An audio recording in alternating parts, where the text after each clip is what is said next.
The Vietnam War affected people in many different ways. Vietnam, you typically think of the men fighting the North Vietnamese communists.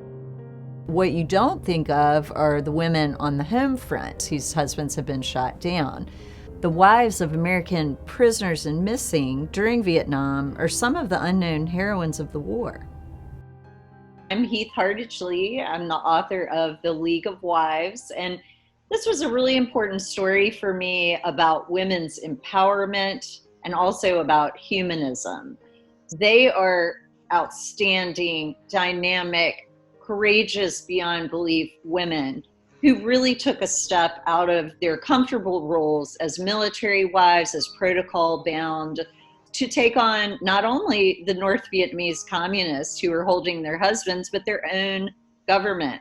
And that was really brave at the time. They risked everything to do this. So it touched me from a number of perspectives, just learning about women from the 60s and 70s and the obstacles that they faced, not just kind of inherent sexism that was prevalent at the time, but just what the military and the government expected of them, the high demands on particularly those women who their husbands were prisoners of war and missing, the fact they had to keep quiet. They couldn't talk to anyone about this situation for years was amazing and unbelievable to me. And it was just so tremendously courageous what the women did to step out and go public about their husbands and the situation, what was going on in Vietnam.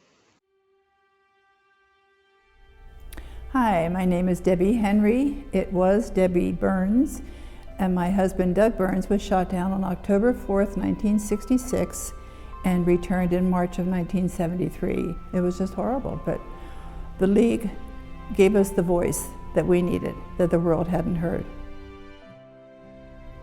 Hi, I'm Patsy Creighton. I took a group of 175 wives and mothers and fathers, sisters and brothers to Paris and Geneva. My name is Marianne Mearns. My husband was Arthur Stewart Mearns, who was shot down over North Vietnam on November 11th, 1966. I was a very naive young woman, and I thought everything will work out in the long run. Well, it didn't. My husband was declared dead, and his body was brought back from North Vietnam. Hi, I'm Jenny Connell Robertson. My husband, J.J. Connell, was shot down in July of 1966. From the time that we were going public, and all of us making speeches and going to Paris, which I did with the kids for the Paris peace talks. And I think it made a great deal of difference for the treatment of those men. We know that already that Coronado is the birthplace of naval aviation, but what I don't think most people know about Coronado, it is the birthplace of the POW MIA movement led by Coronado wives, Sybil Stockdale being kind of the center of the story as the highest ranking naval POW's wife.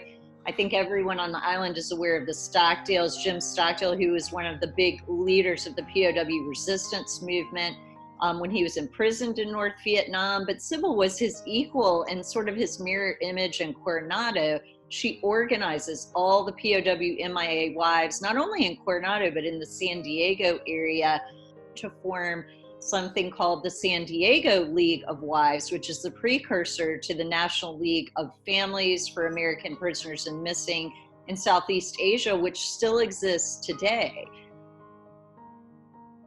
Our government was scared we would derail the peace negotiations, but women daring to go public, it can really change government policy, change the world. Hi, I'm Christine Stokes, the Executive Director of the Coronado Historical Association Museum. We are honored to have this exhibit, The League of Wives. It is a poignant story of the history of Coronado, the history of the United States, and the history of the world.